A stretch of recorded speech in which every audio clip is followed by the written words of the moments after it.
क्या फीलिंग्स आपको आई थी कि अब मैं लाइफ में क्या करना होगा, कैसे करना होगा? ना मम्मी का साया है, ना पापा का साया है साथ। अगर मेरा कोई नहीं है पर मेरे बहन भाई के लिए मैं हूँ, तो उनके लिए मुझे कुछ ना कुछ करना है। लोग जो है कंपटीशन से डर जाते हैं कि 35 लाख में हमारा क्या होगा, लेकिन उसमें से सीरियस तैयारी करने वाले 1 लाख भी नहीं होते। कहते हैं सिर्फ 1 साल तैयारी कर लो, उस 1 साल में दुनियादारी छोड़ दो बिल्कुल। कोई नहीं है दोस्त, कोई नहीं है गर्लफ्रेंड, कोई नहीं है बॉयफ्रेंड। 1 साल के लिए लड़ जाओ, वो 1 साल आपको आने वाले 50 साल की खुशी देगा। नमस्कार आप सभी को। और हमारे बीच में आज 2 बच्चे आए हुए हैं और बच्चों ने अभी स्टेनो का रिजल्ट निकला है 2025 का, और दोनों ही स्टेनो में सिलेक्ट हुए हैं। और कॉन्ग्रेचुलेशन भाई, आप दोनों को सबसे पहले तो बहुत बहुत बधाई हो। और ये जो 2 बच्चे हैं, ये अपने आप में मतलब इनके पास एक इंटरेस्टिंग स्टोरी है कि कैसे आज ये इस मुकाम तक पहुंचे हैं। और मैं उम्मीद करूंगा डेफिनेटली जब आप इन दोनों बच्चों की बातें सुनोगे तो आप भी कहीं ना कहीं मोटिवेट जरूर होगे, क्योंकि जिस तरह से ये दोनों बच्चे आज यहाँ पहुंचे हैं वो कहीं ना कहीं हमारी जिंदगी में हमारे साथ हो रहा है। तो सबसे पहले हम बात करते हैं संदीप से। संदीप, बहुत बहुत शुक्रिया आपका यहाँ आने के लिए। Thank you sir. और इन्होंने फर्स्ट अटेम्प्ट में ही स्टेनो का एग्जाम क्लियर किया। फर्स्ट अटेम्प्ट में निकाला था ना? हाँ सर।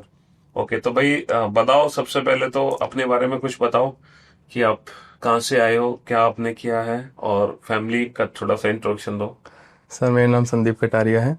मैंने इस साल एसएससी स्टेनोग्राफर 2024 में अपने फर्स्ट अटेम्प्ट में ही स्टेनोग्राफर का एग्ज़ाम क्लियर किया है और मुझे डीओपीटी डिपार्टमेंट अलॉट हुआ है। ओके सर मैं दिल्ली से ही हूँ, शादरा से, और मेरी फैमिली में 5 लोग हैं। मेरे पापा, मम्मी, 2 बहनें और एक मैं। ओके। और आपके फादर क्या करते हैं? सर मेरे फादर जो हैं कैनरा बैंक से रिटायर्ड हैं, उनकी गवर्नमेंट जॉब थी कैनरा बैंक में। अच्छा, वो आपके फादर की ऑलरेडी गवर्नमेंट जॉब थी। हाँ सर। तो जब हमारे परिवार में किसी की सरकारी नौकरी होती है तो भाई हमारा बचपन से एक वो हो जाता है कि हाँ, मैं बड़ा होऊंगा तो मेरे को भी सरकारी नौकरी चाहिए। बिल्कुल सर। अच्छा, आपकी कुछ बता रहे थे कि आप बीटेक करना चाहते थे लेकिन फादर ने नहीं करने दी आपको। सर फिर उसके चलते आपने ग्रेजुएशन भी नहीं करी। सर सीन क्या था, जब मैंने 12th पास की थी हाँ। तो उस टाइम पे ही पापा के ऑफिस में 2 बीटेक करके एम्प्लॉयज आए थे। ओके। तो मेरा बीटेक का मन था, तो पापा ने बोला कि जब बीटेक करके ही एम्प्लॉय गवर्नमेंट जॉब ही करनी है तो डायरेक्ट गवर्नमेंट जॉब की तैयारी स्टार्ट कर दो। हाँ। तो उस टाइम पे फिर सर मैंने ना ग्रेजुएशन करी थी रेगुलर से, ना ही बीटेक कर पाया था मैं। अच्छा। तो फिर मैंने ओपन से बीएससी भरी थी इग्नू से। ओके, आपने इग्नू ओपन से अपनी ग्रेजुएशन ग्रेजुएशन कंप्लीट करी थी सर। ओके, तो उसके साथ साथ आपने तैयारी शुरू कर दी थी? फिर सर मैंने यूपीएससी पे मूव किया था। यूपीएससी की तैयारी हाँ के लिए सर। किया था आपने? ओके। तो सर जब मैं तैयारी कर रहा था तो उस टाइम पे सर क्या हुआ था कि जो मेरे दोस्त थे, भाई थे, उनके सिलेक्शन से स्टार्ट हो गए थे जब मेरा फोर्थ ही चल रहा था। अच्छा। तो जब जब हम महफिल में बैठते थे या फिर दोस्त यारी में बैठते थे तो वो डिफरेंस दिखता था और वो थोड़ा सा हर्ट करता था कि एक उम्र के हैं, एक साथ खेले हैं उसके बावजूद ये हमसे आगे बढ़ रहे हैं। हाँ। क्योंकि वो अर्न कर रहे थे उस टाइम पे। तो अर्न करते हैं तो फिर वो खर्च भी करते थे। बिल्कुल। तो वो चीज़ थोड़ी सी वो लगती थी।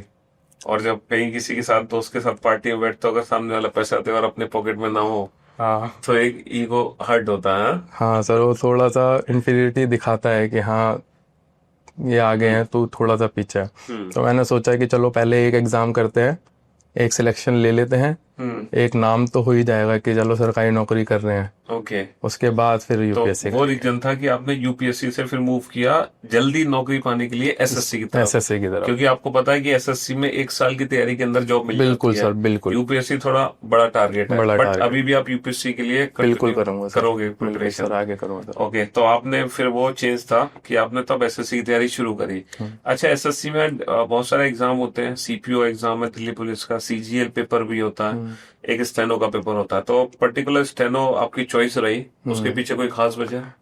उसके पीछे सर मेरा एक भाई था जो अभी डिस्ट्रिक्ट कोर्ट में है, 30,000 में जज के साथ पीए है वो। ओके। तो मैं उसके साथ काफी रहता था उस टाइम पे। उसके साथ पार्टीज में जाना, या उनके जो जज थे वो काफी फ्रेंडली थे, तो वो हम लोगों को बुला लेते थे जब भी वो क्रिकेट के लिए गए थे। तो हम एक बार ही गए थे उसके साथ, तो वहाँ पे उन्होंने पूरा ग्राउंड बुक कर रखा था। अच्छा। उस ग्राउंड में 2 पीसीआर खड़ी थी, जिसमें पुलिस वाले हम बैठे हैं, मेरे पे वीडियो भी है, हम बैठे हैं और पुलिस वाले खड़े हैं। तो और इनफैक्ट मैं डीमिंग नहीं करना चाहूंगा पुलिस को, हम बॉल उनसे मंगा रहे थे ओके। वहां पे कि बाहर से। मतलब आपका कहने का मतलब है वो उस दिन ऐसी फीलिंग आ रही थी जैसे बचपन से बच्चों को सबसे ज्यादा जो डराया जाता है वो पुलिस से ही हाँ, डराया जाता है। और पुलिस और सर आप सर उसे कर देख रही थी रहे वहां थे कि पे। उस दिन पुलिस आपकी जी हजूरी में हाँ, लगी हुई सर सर सर कर रहे थे वहां पे। ओके। तो उस चीज ने काफी मोटिवेट किया। तो मैंने कहा चलो एसएससी ही करेंगे, अब इस स्टेनो ही करेंगे। ओके, फिर आपने स्टेनो का मन बनाया। मन बना लिया सर। तो फिर आपको इस प्लेटफॉर्म के बारे में मेरे बारे में कैसे पता चला था? सर मैं यूट्यूब पे चेक करता रहता था कौन से सर कैसे पढ़ा रहे हैं। आपसे पहले मैंने 2 सर और ट्राई किए थे, नाम तो लूंगा नहीं। हाँ। तो फिर आपका जब मैंने करा था तो उससे मुझे बहुत फायदा मिला सर, बहुत। इस टाइम मैं रिकमेंड करूंगा, और ये मैं दिल से करना चाहूंगा, ये नहीं कि यहाँ पे मैं बैठा हूँ। रीजनिंग आपसे बढ़िया नहीं देखा सर मैंने। और सबसे जो बेस्ट टॉपिक है आपका सिलॉक का, वो ट्रिक मैं कह रहा हूँ, मेरे जितने भी मेरे साथ के तैयारी करने वाले थे, या मेरे जो भाई भी पहले से कर रहे थे जिनका सिलेक्शन नहीं हुआ, वो करते थे जिस क्वेश्चन को 1 से 1.5 मिनट में, मैं उसका 30 सेकंड 15 सेकंड में आंसर देता था आपके 150 वाले रूल से। ओके। वो आप ही का देखा था मैंने सर, 150 वाला रूल। अच्छा, तो वो very बहुत good, फायदा अच्छी था बात सर। है। ओके। हाँ संदीप, आप एक बात बता रहे थे कि जब आप एग्जाम दे रहे थे तो आपके एग्जाम में 3 क्वेश्चन हाँ सर, गलत हो गए थे। गलत हो गया सर। सर क्या था कि आपके साथ इतनी प्रैक्टिस करी थी क्वेश्चंस की, मैंने आपकी बुक भी परचेज की थी। हाँ। तो जब मैं प्रैक्टिस करता था क्वेश्चंस को, और आपके हर चैप्टर के पीछे एक्सरसाइज के क्वेश्चंस होते थे, हाँ। मैं उसको भी करता था। हाँ। तो मैं जब एग्जाम हॉल में बैठा हुआ था तो 3 क्वेश्चंस ऐसे आए, एक तो डायरेक्शन वाला ही था और एक सिटिंग अरेंजमेंट था। वो मैं कह रहा हूँ मैंने इतने सारे क्वेश्चंस प्रैक्टिस किए थे, और मैं फिर भी वो 3 क्वेश्चन गलत करे आया। बाकी मेरे सारे सही थे जितने ही मैंने अटेम्प्ट उसके करे। पीछे रीजन क्या था? उसके पीछे रीजन ये था सर, प्रैक्टिस में हमने इतने हाई लेवल के क्वेश्चंस किए थे, हाँ। तो वो मुझे लगा कि इतना आसान तो क्वेश्चन आ ही नहीं सकता। और वो इतने आसान के चक्कर में तीनों में ओवर स्मार्टनेस कर दी। ये संदीप आपने बहुत अच्छी बात बताई मेरे को आज, क्योंकि कल भी मैं यूपीएससी की जब प्रैक्टिस करा रहा था तो बच्चे बोल रहे थे कि सर इतनी इजी क्वेश्चन करा रहे हो, आप थोड़े से और लेवल बढ़ाओ। तो मैं बच्चों को वही समझा रहा था कि देखो, हम जो तैयारी कराते हैं ना, वो आपकी तैयारी कराते हैं एग्जाम ओरिएंटेड। अगर हम जानबूझ के और टफ लेवल की तैयारी कराएंगे तो आज जो आपका माइंड है ना, तो जब एग्जाम में आप बैठोगे तो आपका माइंड वही उन्हीं लॉजिक्स को सेट करेगा, उन्हीं हाई लेवल पे ही घूमेगा। और कभी कहते हैं ना, वो छोटी सी चीज पकड़ में नहीं आती, और उसके चक्कर में वो इजी क्वेश्चन छूट जाते हैं। इसीलिए हम, क्योंकि हमारा पूरा टारगेट होना चाहिए कि जैसे एग्जाम में क्वेश्चंस आ रहे हैं एग्जैक्टली वही प्रैक्टिस हम करके पहुंचे, तो हमारे लिए बेनिफिशियल होता है। भाई उसी टफ के चक्कर में इतने आसान क्वेश्चन आपने छोड़ दिए, सोचा इतने आसान, जबकि सीटिंग अरेंजमेंट टॉपिक से बच्चे अधिकतर डरते भी हैं। वो सोचते हैं बहुत टफ क्वेश्चन आता है। और मैं बच्चों को हर बार भी यही बोलता हूँ कि बैंकिंग एग्जाम को छोड़कर मुझे नहीं लगता कि किसी भी एग्जाम में सीटिंग अरेंजमेंट पजल टफ आता। बहुत इजी क्वेश्चन आता है सर, और वही प्रैक्टिस हम कराते हैं, और वो करनी भी चाहिए, एक्चुअल एग्जाम ओरिएंटेड प्रैक्टिस। अब हम बात करना चाहेंगे तन्नू से। कांग्रेचुलेशन तन्नू। और इनका जो सिलेक्शन हुआ है वो 2nd अटेम्प्ट में इन्होंने सिलेक्शन लिया है स्टेनो में। तो भाई पहले तो तन्नू के बारे में हम कुछ जानेंगे, तन्नू कहाँ से आई हैं और इनकी फैमिली में कौन कौन है, और फिर हम रीजन भी जानेंगे कि पहला अटेम्प्ट में सिलेक्शन क्यों नहीं हुआ, ऐसा क्या इन्होंने किया कि 2nd अटेम्प्ट में इन्होंने सिलेक्शन लिया। हालांकि ये ऑलरेडी गवर्नमेंट जॉब कर भी रही हैं, तो वो सारी बातें इनसे जानते हैं। तो सबसे पहले आप एक अपना इंट्रोडक्शन दीजिए तन्नू। मेरा नाम तन्नू है और मेरी एसएससी स्टेनो 2024 में ऑल इंडिया रैंक 508 है। और मेरे घर में मैं और मेरे बहन भाई हैं। लास्ट ईयर मेरा सिलेक्शन सर इंग्लिश की वजह से नहीं हुआ था, थोड़ा मैंने अंडर एस्टिमेट कर दिया था इंग्लिश को। तो इस वजह से मेरा सिलेक्शन हुआ था। अब की बार मैंने इंग्लिश पे स्पेशली ध्यान दिया, तो I am here. Okay, very good. मतलब इंग्लिश पे ऐसा ध्यान देने के लिए क्या किया आपने? मतलब कहाँ से पढ़े, कैसे पढ़े? सर मैंने गोपाल वर्मा सर से इंग्लिश की थी। अच्छा, गोपाल सर से आपने जी इंग्लिश सर। करी है। पहले लास्ट ईयर मैंने जैसे कॉम्प्रिहेंशन वाले सेक्शन पे ज्यादा ध्यान नहीं दिया था। मैंने सोचा कॉम्प्रिहेंशन ही तो है, पैसेज है, बस क्वेश्चन छाट के आंसर ही तो देने हैं, तो मैं इजीली दे दूंगी। तो वो वाला फिर एग्जाम में जब मैं बैठी, एक तो एग्जाम का प्रेशर हो जाता है और वो बहुत टाइम टेकन हो गया, तो मैं 2 पैसेज अटेम्प्ट ही नहीं कर पाई थी, मतलब कि तो मेरे क्वेश्चन भी रह गए थे। तो इसलिए मेरे 75 मार्क्स आए थे इंग्लिश में लास्ट ईयर। फिर अब की बार मैंने इंग्लिश पे स्पेशली ध्यान दिया, तो अब मेरे 95 आए। Good good good. और रीजनिंग आपका कैसा था? सर रीजनिंग पहले मेरा मैथ्स थोड़ा वीक है, तो मेरे लिए थोड़ा सा कैलकुलेशन वाला सेक्शन थोड़ा टफ होता है। लेकिन फिर आप पढ़ाते हो तो वो बहुत अच्छा लगता है, तो इसलिए थोड़ा इंटरेस्टिंग है। मैं थोड़ी बोर हो जाती हूँ मैथ्स पढ़ते टाइम, लेकिन मैं रीजनिंग पढ़ते टाइम कभी बोर नहीं हुई बिकॉज ऑफ यू। चलो ये तो अच्छी बात है। हालांकि बच्चे कहते भी हैं कि सर अ, जब से आपसे रीजनिंग पढ़ना शुरू किया तो इस सब्जेक्ट से प्यार सा हो गया। तो क्योंकि रीजनिंग एक ऐसा सब्जेक्ट है ना कि हम इस सब्जेक्ट को डेली लाइफ से कनेक्ट कर सकते हैं, मतलब रियलिस्टिक सब्जेक्ट है ना। बिल्कुल चीजें हम अपने सामने देख रहे होते हैं भाई, हम कैलेंडर पढ़े, क्लॉक पढ़े, डाइस पढ़े, मतलब प्रैक्टिकली वो चीजें हमें दिखाई दे रही होती हैं। ब्लड रिलेशन चैप्टर है ना, सुबह से उठते रिश्तेदारी शुरू हो जाती है। तो बढ़िया बढ़िया। अच्छा तनु, आपने 12th और ग्रेजुएशन कहाँ से किया? सर रोहतक से ही किया मैंने 12th हरियाणा बोर्ड से, और ग्रेजुएशन एमडीयू से। ग्रेजुएशन एमडीयू से की है, ओके। तो तैयारी आपने कितने साल करी थी? सर 2 साल। 2 साल आपने तैयारी करी थी। और आपने कहा भी था कि आपका सिलेक्शन कहीं और भी हो चुका है सर स्टेनो से एसएससी पहले? एमटीएस में। अच्छा, एसएससी एमटीएस में आप ऑलरेडी वर्किंग हो, ओके गुड। अच्छा मैं एक चीज पूछना चाहूंगा, आपने कहा था कि आपके फैमिली में सिर्फ 3 ही मेंबर हैं, आप, आपकी सिस्टर और आपके ब्रदर। तो मैं आपके पेरेंट्स के बारे में जानना चाहूंगा, आपने बताया भी था।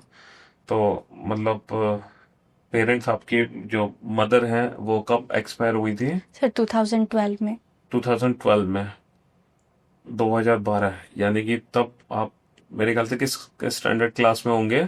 सर मैं 5th क्लास में थी। आप 5वीं क्लास में थी जब आपकी मदर एक्सपायर हो गई थी, यानी कि तब से आप अपने फिर फादर के साथ थी। और आपने बताया कि कोविड में फादर भी आपके एक्सपायर हो गए थे। किस ईयर में? सर 2021 में। 2021 में, ओके। फिर आप किस स्टैंडर्ड में थी तब उस समय? सर मैं ग्रेजुएशन में थी, सेकंड ईयर में। सेकेंड ईयर ग्रेजुएशन में थी। और सेकेंड ईयर ग्रेजुएशन में आपके फादर जब एक्सपायर हुआ और मम्मी आपकी पहले से हो गई थी, तो आपको, और आप बड़ी हो है ना, तीनों भाई बहन में, तो मतलब क्या फीलिंग्स आपको आई थी कि अब मैं लाइफ में क्या करना होगा, कैसे करना होगा? ना मम्मी का साया है ना पापा का साया है साथ, और आप बड़ी भी हो, और क्योंकि जो बड़ा होता है घर में सब वो एक अपनी अलग रेस्पॉन्सिबिलिटी बियर करता है। तो कैसे आपने अपने आप को संभाला? सर ये है, उस टाइम जैसे बहुत अकेला फील होता था कि अभी कोई नहीं है ऐसा, लेकिन फिर मैंने देखा कि अगर मेरा कोई नहीं है पर मेरे बहन भाई के लिए मैं हूँ, तो उनके लिए मुझे कुछ ना कुछ करना है। तो इसलिए पहले मैं सोच रही थी मुझे यूपीएससी करना है, फिर मैंने सोचा ये बहुत टाइम टेकन हो जाएगा, और क्या पता मैं 2-3 साल तक प्रिपेयर करूं और लास्ट में आके कुछ ऐसा हो कि नहीं हो पाए, तो मेरे पास कोई ऑप्शन नहीं रहता है कि मैं क्या करूं फिर। तो इसलिए मैंने सोचा पहले मैं एसएससी कर लेती हूँ। फिर मैंने स्टेनो के बारे में देखा, मेरा मैथ्स थोड़ा वीक है, तो मैंने वो ऑप्शन चूज किया कि जो मैं कर सकती हूँ ईजिली। तो इसलिए मैंने स्टेनो के लिए प्रिपेयर करना स्टार्ट किया और मेरा हो गया। कहते ना कि अगर हमें खुद पे भरोसा हो, और आपने एक बहुत अच्छी बात कही कि आप अकेले थे उस समय, आपको फीलिंग थी कि मेरा कोई नहीं है, लेकिन जब आपने अपने भाई बहन की तरफ देखा तो आपने कहा कि इनके लिए तो मैं ही हूं सब कुछ। तो वो आपकी प्रेरणा बने, मोटिवेशनल बने। तो भाई हम यही कहना चाहेंगे बच्चों से कि हर हर किसी के साथ कुछ ना कुछ प्रॉब्लम्स है, कुछ ना कुछ समस्याएं हैं, है ना। और जीवन भी इसी का नाम है भाई, लाइफ ही इसी का नाम है। अगर स्ट्रेट लाइन होगी तो लाइफ खत्म है ना, हाँ है ना। सर, हर किसी की लाइफ में अपनी अपनी दिक्कतें हैं। हाँ जैसे अपन किसी की लाइफ में इमोशनली दिक्कतें ज्यादा होती हैं, किसी की में फाइनेंशियली फाइनेंशियली, ज्यादा होते हैं, पर लाइफ में कोई भी इंसान ऐसा नहीं होता है कि जो ये बोल सके कि मैं आई एम हैप्पी, मुझे कुछ नहीं चाहिए अब। बिल्कुल तो हर किसी की लाइफ में दिक्कतें होती हैं, पर उन सब दिक्कतों के साथ हमें अपना एम अचीव करना होता है। बिल्कुल बिल्कुल सही कहा आपने। क्योंकि अप एंड डाउन तो हर किसी की लाइफ में है, बस आपको उनको साइड करते हुए, है ना, क्योंकि वो तो लाइफ का पार्ट है। और कहते हैं ना कि एक कहावत भी है कि अगर जितने आपकी लाइफ में दुख हैं, समझो ईश्वर आपको उतना ही आगे पहुंचाना चाह रहा है। क्योंकि जब हम जब पहले रथ चलते थे, घोड़ा चलते थे ना, घुड़सवारी, तो घोड़े के ऊपर जब हंटर पड़ते थे तो घोड़ा उतनी तेज भागता था। तो ये काइंड ऑफ, ये जितनी भी हमारी लाइफ में दिक्कतें आती हैं, ये वही हंटर है जो ईश्वर हमें देता है। वो चाहता है कि हम और तेज दौड़े जीवन में। और जब हम उन चीजों से आगे बढ़ते हैं ना, तो एक तो हमारे अंदर भी कॉन्फिडेंस आता है, और डेफिनेटली हम दूसरों के लिए भी करते हैं। तो इसीलिए हम यही कहना चाहेंगे कि जो भी आपके साथ दिक्कतें हैं जीवन में, आप उन दिक्कतों को कभी अपने फेलियर का सहारा मत बनाओ। है ना, उन रीजंस को कभी आप आगे लेके मत आओ, क्योंकि वो रीजन साइड में करके अपना मेहनत करो और डेफिनेटली आप अपने टारगेट को अचीव करोगे। और इन्होंने ओपन यूनिवर्सिटी से ग्रेजुएशन करी, है ना। पढ़ने में आप कैसे थे? एवरेज ही था। एवरेज ही थे, है ना। और मतलब ऐसा नहीं है कि जो बच्चे सेलेक्ट होते हैं ये कुछ स्पेशल कैंडिडेट हैं या गॉड गिफ्टेड हैं या बहुत पढ़ने में तेज हैं। मैं कई बार बोल भी चुका हूं कि जो गॉड गॉड गिफ्टेड बच्चे हैं, जो बहुत इंटेलिजेंट हैं, है ना, वो ऑलरेडी आईआईटीएंस हैं, वो आईआईटी कर रहे हैं, एमबीबीएस कर रहे हैं, है ना, वो सब सेट हो चुके हैं। तो अब ये जो गवर्नमेंट जॉब्स हैं और जिनके घर में दिक्कतें हैं वही सरकारी नौकरी की तैयारी करता है। भाई अगर मान लो आप अंबानी अडानी के बच्चे होते हैं तो क्या आप सरकारी नौकरी की तरफ देखते, है ना, नहीं ना। तो इसीलिए सारे बच्चे ही आप जैसे हैं, सारी सबके साथ सेम ही प्रॉब्लम चल रही है जो आपके साथ है ना। बस अब आपको ये देखना है कि उन प्रॉब्लम्स का सहारा लेना है या उनको साइड किनारे करके अपने टारगेट को अचीव करना है। संदीप, कुछ कहना चाहोगे हमारे बच्चों से लास्ट में? कुछ स्पेशल कुछ बात बच्चों को जो आपने तैयारी में फील करी हो, जो वो ना करें और जो उन्हें करना चाहिए, कुछ बातें? सर स्ट्रेटजी वीडियोस तो 50 मिल जाएंगे आज यूट्यूब पे। बिल्कुल। तो मैं उस टॉपिक पे थोड़ा सा बात करना चाहूंगा जो मैंने देखा और फेस करा। लोग ना आज के टाइम में जो स्टूडेंट है वो अपने आप से ईमानदारी नहीं कर रहे, अपने आप से जस्टिस नहीं कर रहे। वो क्या सोचते हैं कि सुबह हम लाइब्रेरी गए, हम शाम को लाइब्रेरी से आए, हम बहुत मेहनत कर रहे हैं, उनका ये पॉइंट ऑफ व्यू रहता है। लेकिन आप लाइब्रेरी में जाके कर क्या रहे हो वो बहुत मैटर करता है। मैं अपनी लाइब्रेरी में जाता था, मैं सिर्फ वॉशरूम के लिए, पानी के लिए और जब मुझे जाना होता था, ये 3 ऐसे टाइम होते थे जब मैं अपनी सीट से खड़ा होता था। अगर वो 4 घंटे बैठा हूँ तो 4 घंटे बैठा ही हुआ हूँ। किसी का कॉल आ गया तो सिर्फ उठ के जाना है। मेरी लाइब्रेरी में मेरा कोई दोस्त नहीं था। इनफैक्ट मेरे बगल में जो बैठता था उसको भी मैंने कम से कम 1 महीने बाद उससे नाम पूछा था उसका, जब उसने इनिशिएट किया था तब मैंने पूछा था क्या नाम है, इस तरीके से। तो लाइब्रेरी को एक मीटिंग स्पॉट बना दिया है, एक फ्रेंड वो बना दिया है कि फ्रेंड जोन कि यहाँ पे आओ, अपना एंजॉय करो, वाईफाई यूज करो, मूवीज देखो। हाँ, तो सर वो चीज़ मैं बच्चों से कहूँगा, time is very precious. Time की इज्जत करो। आज इज्जत करोगे वो कल आपको जिंदगी बना के दे देगा। कहते हैं सिर्फ 1 साल तैयारी कर लो, उस 1 साल में दुनियादारी छोड़ दो बिल्कुल। कोई नहीं है दोस्त, कोई नहीं है गर्लफ्रेंड, कोई नहीं है बॉयफ्रेंड, कोई फैमिली। आपको अपने लिए फाइट करनी पड़ेगी, फैमिली से ही क्यों ना हो। आप बस उनसे लड़ जाओ, 1 साल के लिए लड़ जाओ। वो 1 साल आपको आने वाले 50 साल की खुशी देगा। बिल्कुल सही कहा संदीप ने। तो भाई जो भी बच्चा लाइब्रेरी में जाकर, अभी तो 90% स्टूडेंट आई थिंक लाइब्रेरी से पढ़ते हैं, तो भाई जो बच्चे लाइब्रेरी से पढ़ रहे हैं ध्यान से सुन लो क्या बोला है संदीप ने। और ये हकीकत है जो इन्होंने फेस किया और ये सच्चाई भी है। सब डिस्ट्रैक्टेड है सर, मैं आपको बताऊं। सब जितना मैंने वो करा, आपको तो मेरे से ज़्यादा ही पता होगा, बट सब डिस्ट्रैक्टेड हैं। जैसे मैंने अभी डेटा पढ़ा था, शायद 35 लाख फॉर्म भरे गए हैं सीजीएल में, लेकिन सिलेक्शन कितने का होने वाला है? 35-36 हज़ार का। तो लोग जो है कंपटीशन से डर जाते हैं कि 35 लाख में हमारा क्या होगा, लेकिन उसमें से सीरियस तैयारी करने वाले 1 लाख भी नहीं होते। बिल्कुल, ये बात आपने बिल्कुल सच कही कि सीरियस तैयारी करने वाले नहीं होते, क्योंकि सब डिस्ट्रैक्टेड हैं। लोग जा रहे हैं लाइब्रेरी, दोस्त तैयारी करी, आओ चाय पीने चल रहे हैं, ठीक है, बाहर खड़े हो गए, बात कर रहे हैं। फिर लोगों के क्या है कि यार आज मैं 6 घंटे लाइब्रेरी में हो आया, अब मेरे को जिम करना है, बॉडी नहीं बननी बिल्कुल, तो वो जिम भी ज्वाइन कर रखा है उन्होंने, ठीक है। 2-3 एक्स्ट्रा करिकुलर एक्टिविटीज भी कर रहे होंगे साथ में। तो वो एक जगह है ही नहीं, वो फैले हुए, डिस्ट्रैक्टेड है।